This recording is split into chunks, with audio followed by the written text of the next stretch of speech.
Assalamualaikum warahmatullahi wabarakatuh. Waalaikumsalam warahmatullahi wabarakatuh. Halo Sobat Pendidikan semuanya, kembali lagi di podcast STKIP Al-Hikmah Surabaya. Sebelumnya perkenalkan, nama saya Muhammad Mukorobin dari Prodi Pendidikan Bahasa Indonesia Angkatan 2021 yang akan memandu podcast pada kali ini. Nah, pada podcast kali ini kita kedatangan narasumber yang sangat luar biasa. Beliau sudah menjuarai perlombaan MTQ di cabang kota Surabaya dengan tafsir Al-Quran berbahasa Inggris. Nah, biasanya kita mengenal berbahasa Indonesia, tetapi beliau menjuarai di berbahasa Inggris. Oke, silakan Mas untuk memperkenalkan diri terlebih dahulu. Bismillahirrahmanirrahim. Nama saya Pramana Rafif dari Prodi Pendidikan Bahasa Inggris STKIP Al-Hikmah Surabaya Angkatan 2020. Dan sebelumnya terima kasih juga Mas Robin. Oke, tadi kan sudah menjuarai, juara berapa kalau boleh tahu Mas Rafif waktu itu? Karena ada beberapa faktor. Kemarin tuh saya juara itu sebenarnya hanya harapan 1. Jadi setingkat di bawah 3 kalau juaranya. Iya betul. Itu dari berapa peserta kalau boleh tahu? Di Surabaya sendiri itu ada jumlahnya 31 kecamatan. Dan di masing-masing kecamatan untuk setiap cabang lomba itu maksimal mengeluarkan 2 orang. Nah, jadi uniknya kemarin ini bagi teman-teman juga yang mungkin tahun-tahun berikutnya mau ikut MTQ ya, karena sekarang peraturan seperti ini di seluruh Indonesia, itu kecamatan sistemnya karena cuma 2 orang kuotanya. Itu siapa yang cepat daftar, dia yang akhirnya dapat kuota itu. Jadinya sekitar 62-an atau 60-an jumlahnya. Menarik sekali, berarti dari kecamatan dulu ya Mas Raffi? Ya, betul. Seleksinya. Berarti ada seleksinya enggak atau cuma pendaftar pertama itu tadi? Nah, itu tinggal mendaftar saja karena kecamatan kan iya tingkatan pertama. Jadi STKIP Al-Hikmah ini kan kecamatannya ikut apa ya? Tahu enggak? Kecamatan Jambangan apa? Ya? Jambangan. Kecamatan Jambangan, karena Mas Robin itu kalau syarat daftar MTQ itu 2, bisa individu. Kalau individu itu pakai KTP. Jadi berdomisili di mana yang daftarnya dari kecamatan sana atau dari lembaga seperti sampean aktif di STKIP Al-Hikmah di Jambangan, berarti bisa daftar dari Jambangan. Jadi kalau mungkin teman-teman yang lain bisa daftar dari rumah masing-masing, daerah masing-masing bisa. Iya. Menarik ini ya. Berarti pengalaman pertama apa sudah pernah mengikuti MTQ yang lain, lomba yang lain? Sejujurnya kalau MTQ sendiri itu saya pernah mengikuti itu waktu di kelas 3 SMA. Kebetulan juga di bidang yang sama, Mas. Bidang yang sama. Iya, kebetulan bidang yang sama. Berapa tahun yang lalu mungkin? Berarti sekitar 5 tahun yang lalu, insya Allah. Juga tafsir bahasa Inggris juga? Iya, kebetulan juga tafsir bahasa Inggris juga sebelumnya. Kita yang kadang bahasa Indonesia aja masih bingung nih berbahasa Inggris. Tapi dulu belum ada aturan kecamatan itu. Setahu saya dulu masih ya bebas, siapapun boleh ikut berapapun jumlahnya. Oke. Nah, itu kan perlombaan di tingkat kecamatan lalu di tingkat kota di Surabaya. Yang harus dipersiapkan supaya kita matang ke sana seperti apa? Hal-hal yang disiapkan. Jadi kalau yang dipersiapkan ya tentu ya asah kemampuan kalian yang sekiranya kalian memang suka, pasti kan dengan suka kan belajarnya dengan senang hati Mas ya, dengan senang hati. Apapun itu pasti ada jenjang kalian bisa naik ke lebih atas lagi. Berarti sejak dulu Mas Rafif sudah senang ya menggeluti bidang tafsir itu atau baru awal-awal di SMA itu? Ya, jadi kalau tentang sebenarnya belum itu Mas ya. Kalau tafsir itu kan termasuk maknanya kan penerjemahan yang lebih mendalam tentang ilmu Al-Qur'an ini. Pertama kali saya pertama kali memang SMA itu. SMA itu kebetulan memang saya pernah dapat hadiah yaitu Quran itu terjemah bahasa Inggris, tebel sekali, saya nggak bawa di sini tapi besar dan tebal sekali. Itu mungkin kalau Quran bahasa Inggris biasa mungkin teman-teman banyak yang punya ya terjemah bahasa Inggris, tapi terjemah yang ada perkata, kemudian ada penjelasannya, kemudian ada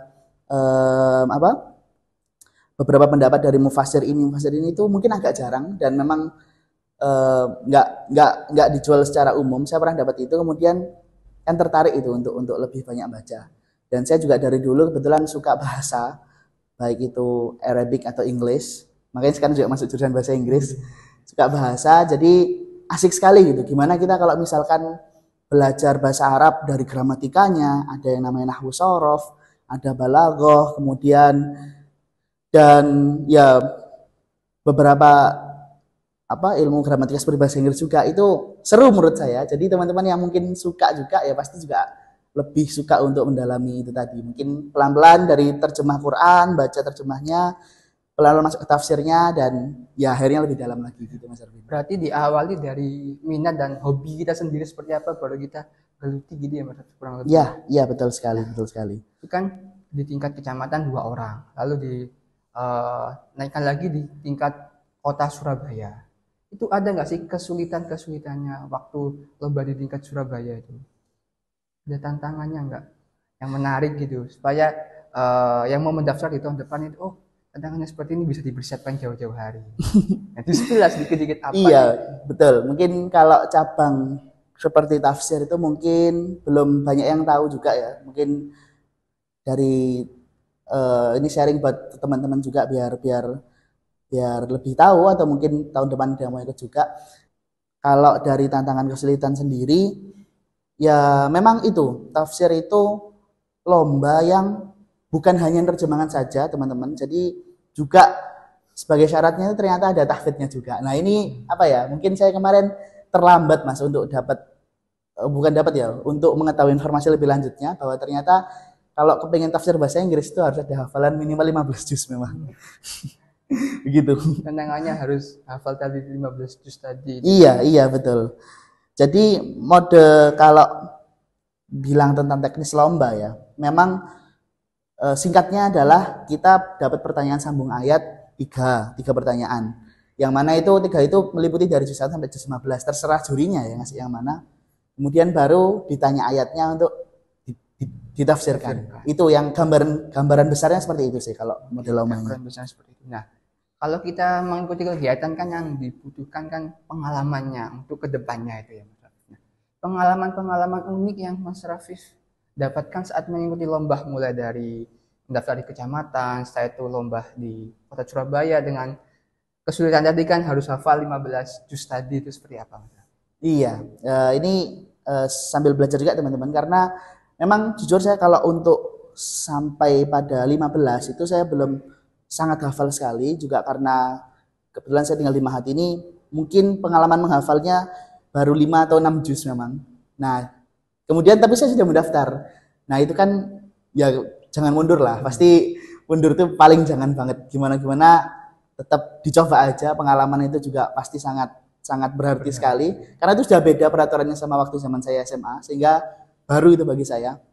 Nah, maka pasti tentu ya kalau bisa saya bilang ada pertanyaan yang saya tidak siap menjawab Mas, karena tahfidz tadi itu. Dari 2 pertanyaannya mungkin ayatnya saya masih asing, kemudian baru di ayat 3 dan itu agak kenal sedikit, baru di yang berikutnya, di tafsirnya itu kan kita diminta untuk buka mushaf, kemudian jurinya yang bilang ayat apa, surah apa, kita baca, kemudian try to interpret and translate this verse, this ayat, and try to explain what inside this ayat. Seperti itu. Berarti tahapnya cuma satu aja, penyisian aja, atau ada berjenjang gitu Mas? Jadi itu tadi, kalau lombanya langsung tapi aja. Nanti kalau menang baru ada tahap berikutnya. Tingkat lebih tinggi provinsi, nasional, dan yang lain-lain. Nah, tadi kan sudah panjang lebar menjelaskan tentang MTQ itu seperti apa, tafsir Al-Quran itu seperti apa. Bisa ini dibacakan satu surat yang kemarin ditafsirkan. Nah, saya dapat surah Ibrahim. Kebetulan waktu itu di ayat 5. Gitu, Mas. Mau lanjut? Dilanjutkan coba ini. Ya, saya izin bacakan dulu. Tapi biar lebih mengurangi salah, saya sambil baca ya di beberapa mushafnya. A'udzu billahi minasy syaithanir rajim. Bismillahirrahmanirrahim. وَلَقَدْ أَرْسَلْنَا مُوسَى بِآيَاتِنَا أَنْ أَخْرِجْ قَوْمَكَ مِنَ الظُّلُمَاتِ إِلَى النُّورِ وَذَكِّرْهُمْ بِأَيَّامِ اللَّهِ إِنَّ فِي ذَلِكَ لَآيَاتٍ لِكُلِّ صَبَّارٍ شَكُورٍ. Ayat sadaqallahul azim. Itu makro ayatnya tadi dapat yang seperti itu. Tapi kemudian ini sesudah tahfidz ya. Kalau yang tahfidz itu mungkin teman-teman mungkin sudah banyak tahu kalau sambung ayat seperti apa ya Mas ya. Kalau yang tafsir ini pertama adalah we will ask by the judge about some vocabularies in this verse. So we have to translate it from Arabic to English. Jadi kita dimintai untuk beberapa vocab, misalkan artinya ini apa ke bahasa Inggris. Misal vocab pertama, mungkin boleh Mas Rabin bisa megang ini ayatnya. Ada kata walaqad arsalna. What the meaning in English? Nah, kita walaqad arsalna. Arsalna itu we have sent. Kita telah mengirim. Walaqad arsalna bi ayatina. Ayat itu dalam bahasanya signs, proof atau evidence. Karena ayat artinya bukti kebesaran Allah. Walaqad arsalna bi ayatina. Kemudian apa lanjutannya tadi?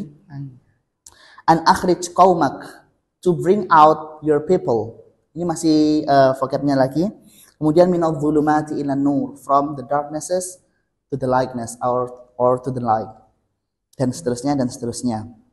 Seperti itu. And then baru kita mulai ditanyai dalam-dalamnya atau latar belakang dari explanation dari ayat ini tadi. Oke, jadi seperti itu ya Rudin, seperti menerjemahkan perkata tadi ya terus itu ditafsirkan tadi. Ya, Masya Allah. Ini pengalaman baru nih buat teman-teman semua yang ingin mengikuti lomba ini. Tapi kemudian apa? Jangan itu juga ya. Misal saya kebetulan peserta nomor berapa ya? Kok masih dalam urutan 10 ke bawah.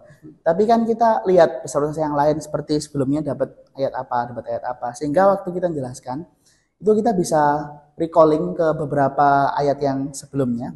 Seperti surah surah Ibrahim ini adalah secara urutan kelanjutan dari surah Ar-Ra'd dan surah Yusuf. Beberapa pertanyaan sebelumnya tentang surah Yusuf. Ketika ditanya ini, semisal we have to explain what this verse tells us about. Ayat ini ngomongin apa sih? Nah, kita dengan sederhana bisa recalling juga bahwasanya this is the mission of Allah to His prophet Musa to bring the people of Bani Israel in the time to move out from the Egypt, from the place of Fir'aun to our country or our land, that is Palestine. Kita kan itu tafsir, tanya siapa itu Bani Israel? Kita bisa recalling bahwasanya di surah Yusuf have some brothers, it is 11 brothers, and Yusuf itself has moved to the Egypt, and then his sons, beberapa keturunannya itu kemudian menjadi Bani Israel yang dipindahkan oleh Nabi Musa ke Palestina, ke negerinya. Ini sekarang kita juga lagi itu ya di Palestina, semoga mendapat kemerdekaannya kembali. Ya. Nah, di itu tadi bisa recalling di ayat itu. Ya, kemudian pokoknya itu tadi ya, lebih memperhatikan di peserta-peserta sebelumnya dan aspek-aspek lainnya juga diperhatikan. Menarik sekali nih teman-teman semuanya pengalaman dari Mas Rafif yang sudah juara harapan 1 ini. Nah, sebelum kita akhiri diskusi kita pada kali ini, mungkin ada closing statement dulu Mas Rafif supaya membangkitkan semangat teman-teman semuanya ini. Iya, kalau statement ini saya ambil juga dari beberapa pertanyaan yang ditanyakan di dalam ayat tadi juga. Salah satunya ayat yang ditanyakan oleh jurinya itu adalah seperti what kind of miracle that given by Allah to His prophet Musa. Apa sih contohnya mujizat yang diberikan Allah kepada Musa untuk melakukan misinya tadi. Yang paling terkenal menurut Mas Rabin apa mukjizatnya Nabi Musa? Yang membelah laut itu. Betul sekali. Nah, di balik membelah laut itu kan ada, kita tahu kisah yang apa ya, sangat menggugah sekali. Itu ayatnya di surah Asy-Syu'ara. Insyaallah di ayat ke-26 di sana dikatakan A'udzu billahi minasy syaithanir rajim. Falamma tara al-jam'ani qala ashabu Musa inna lamudrakun. Ketika umatnya Nabi Musa itu menghadapi satu ancaman besar, dikejar oleh musuhnya itu, kemudian mereka sudah berusaha semampunya untuk melakukan perlawanan, bahkan melarikan diri, tetapi mereka sampai di tepi laut yang itu apa ya? Seperti kita kalau menghadapi masalah itu sudah di ujungnya sekali, sudah buntu, sudah nggak bisa kemana-mana. Bahkan tadi dikatakan oleh ashabu Musa, teman-teman ataupun orang di sekitar Musa bilang, inna lamudrakun, nggak mungkin kita selamat, kita pasti terkejar dan terbunuh oleh pasukan Fir'aun. Tapi apa kata-kata Musa yang sangat menggugah sekali di Quran ini? Dikatakan oleh Musa di ayat berikutnya, qala kalla inna ma'iya rabbi sayahdin. Kata Musa, tidak, Allah itu pasti akan datang pertolongan Allah itu di detik terakhir usaha kita, di detik terakhir yang sudah kita usahakan pasti datang. Akhirnya betul, di ayat berikutnya pertolongan itu adalah berupa fa'auhayna ila Musa anidrib bi'asakal bahr. Muncul satu penyelesaian yang tidak pernah kita duga, yaitu Musa, pukullah tongkatmu ke laut, dan kita nggak pernah, siapa yang bayangkan dari zaman dulu sampai zaman sekarang belah laut itu hal yang mustahil. Maka itu tadi ya, kalau teman-teman atau kita sedang menghadapi masalah, mudah-mudahan di usaha terakhir kita, di detik terakhir usaha kita itu pertolongan Allah dari arah yang tak terduga-duga itu nyata. Maka mudah-mudahan kita tetap bisa berusaha semaksimal mungkin apapun itu halnya, Mas. Itu intinya jangan berputus asa di awal ya. Ya, betul sekali. Oke, terima kasih buat teman-teman semua yang sudah menyaksikan podcast kita pada kali ini. Nah, sebelum itu jangan lupa like, comment, share, and subscribe YouTube STKIP Al-Hikmah Surabaya. Saya akhiri. Wassalamualaikum warahmatullahi wabarakatuh. Waalaikumsalam warahmatullahi wabarakatuh. Bismillahirrahmanirrahim. Assalamualaikum warahmatullahi wabarakatuh. Nama saya Pramana Rafif dari Prodi Pendidikan Bahasa Inggris STKIP Al-Hikmah Surabaya. Alhamdulillah, pada event lomba Musabaqah Tilawatil Quran ke-23 kemarin, kami mengikuti cabang lomba tafsir bahasa Inggris dan alhamdulillah kami mendapatkan predikat sebagai juara harapan 1. Mudah-mudahan dapat terus menjadi semangat dan inspirasi bagi teman-teman semuanya, dan mari bergabung bersama di STKIP Al-Hikmah Surabaya, Religious Professional. Terima kasih. Wassalamualaikum warahmatullahi wabarakatuh.